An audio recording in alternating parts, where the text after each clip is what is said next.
Hey gang, and welcome back. Just a reminder, you can now use the promo code MTGMudsta, all caps, at flipsidegaming.com. You'll get 10% off orders over $10 and help with the channel at the same time. Welcome back to another episode of Conquering Your Commander. Lots of people have been asking for it, and I finally found a commander who's so interesting to me that I felt the need to do so.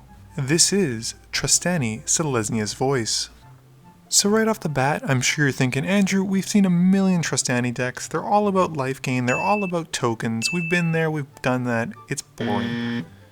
Well, sit down, faithful viewer, because this is about to get weird. This Trostani deck is based heavily around the fact that we're going to be cheating tokens out of our graveyard. And not just any tokens. These are going to be big, fat, beefy tokens.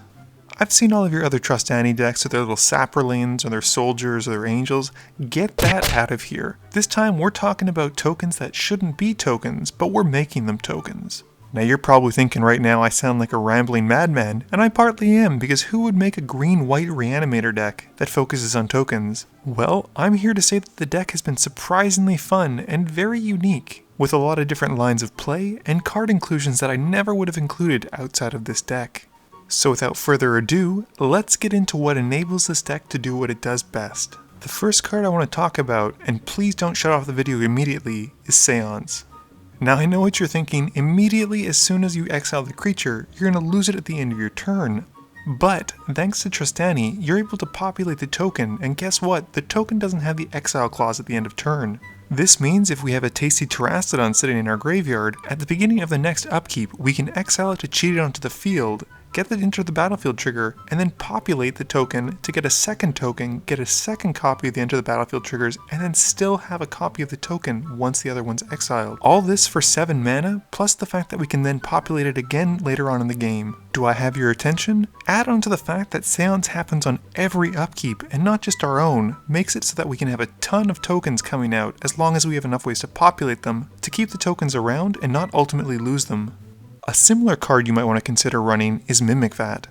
Mimic Vat not only allows us to exile our creatures when they die and be able to create token copies of it, it allows us to be able to exile our opponent's creatures and make token copies of them, and then populate those tokens. It also acts as pseudo-reanimator hate, since it allows us to steal our opponent's creatures, preventing them from reanimating them unless we choose to put another card under the Mimic Vat. And hang on to your butts, cause we're not done yet. We also have Pharaohs Gift. This 7 mana enchantment unfortunately only works on our combat step, but it does allow us to cheat out a creature and have it become a 4/4, but we still get the enter the battlefield effects. While it does cost 3 more than Seance, it doesn't have a color restriction, and also you don't lose the token at the end of the turn. Once again, this allows us to cheat out a creature that we could otherwise never be able to populate, and populate it for as many times as we have populators. There is also an equipment card that comes for one of the commander sets that makes token copies when you swing with a creature, and that card is Blade of Selves. This is one of my pet cards, and you'll see in a future game, I put it onto Trostani and swing with her, gaining 20 life before even hitting anyone. And the last 2 cards that I want to talk about are unfortunately a little bit subpar, but they still get the job done in a pinch. They are Soul Foundry and Soul Separator. The main issue I have with Soul Foundry is the fact that whatever card you imprint, you have to pay X as the entire converted mana cost of the creature in order to get a copy of it. So basically you're paying the full price for it, whereas with the rest of the cards we tend to get it out for very cheap or for free. It's also a little bit slow since you have to tap in order to be able to do it, but it does offer us another venue should other things get removed. Soul Separator is probably the last card on this list that I would consider running, and only if you don't have access to any of the other ones. It separates the creature into 2 forms, the spirit that comes into play with the enter the battlefield effect, and a zombie that comes into play with the power and toughness. This wouldn't be a problem if it weren't for the fact that it sacrificed itself in addition to doing so. That plus the fact that it costs 3 to cast and 5 to activate makes this really subpar in comparison to the rest of them. So we've got our enablers, now let's look at some of the biggest, fattest creatures we can put in this deck. My personal favorite right off the bat is Ulvenwald Hydra. Being able to populate Ulvenwald Hydra with Trostani out allows us to not only gain a land every time, but more and more life for every Hydra we make. In one of my test games, there was a point where I had 4 of them out, and they were all 19/19s. I can only imagine how much life I would have gained had I been able to resolve a spell like Second Harvest and double all of my tokens. The fact that it has reach should also not be overlooked, as it can block even the hugest of flyers very easily. Regal Force might not be the biggest beater in the deck, but it can help you by drawing you a ton of cards. If you have a token copy out of it and can populate, and then populate and populate and populate, you keep gaining incrementally more cards. Heck, if you slap Blade of Selves on it and swing at an opponent, you should be gaining at least 6 cards from that one swing before combat damage even happens. If you've ever played green, you know that Terracodon will do a lot of work removing troublesome non-land permanents, so the idea of being able to get multiple copies of it per turn seems like a no-brainer. I would also consider running his little cousin, Woodfall Primus, who unfortunately only hits one target, but he doesn't give them a beast, and with Persist he's able to come back and be a great blocker. At this point we've talked about ways to cheat out the creatures, and what creatures we want to cheat out, so let's try and talk about ways to enable and draw into them. First on the list, Greater Good. This card is fantastic, especially if you have a giant Ulvenwald Hydra. Allowing you to draw 11 plus cards and then selectively discarding 3 is a very powerful engine.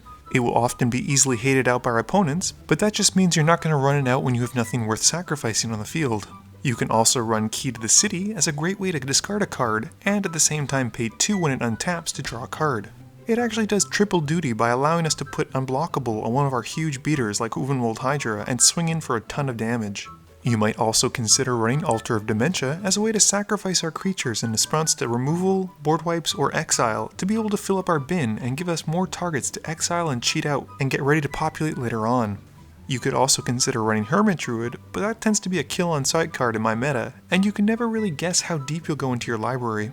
Alternatively, you could also consider running some dredge cards like Golgari Grave Troll and Life from the Loam to help slowly fill up our graveyard in a controlled fashion.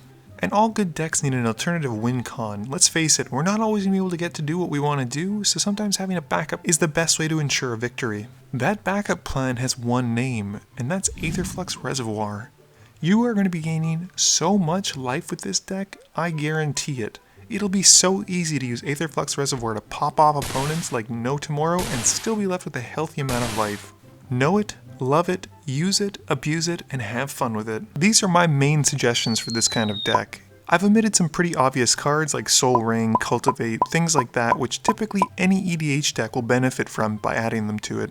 Essentially, I don't want to tell you what to run, but I want to give you some ideas as to how a deck can play and be fun. I think it's as important to make the deck your own as it is to make it strong. Make sure you run cards that you enjoy, your pet cards, your favorite cards, things that make the deck stand out and aren't just a carbon copy of things you find online. So please take this video with a grain of salt, as this is my direction on how to build Trostani, Selesnya's voice, in a different way that doesn't involve tokens of the typical fashion. I hope you enjoy these ideas, and I hope you look forward to seeing a few games with this deck on my channel coming in the near future. Please be sure to tune in every Monday and Thursday at 11 AM Eastern Standard Time for a guaranteed new video.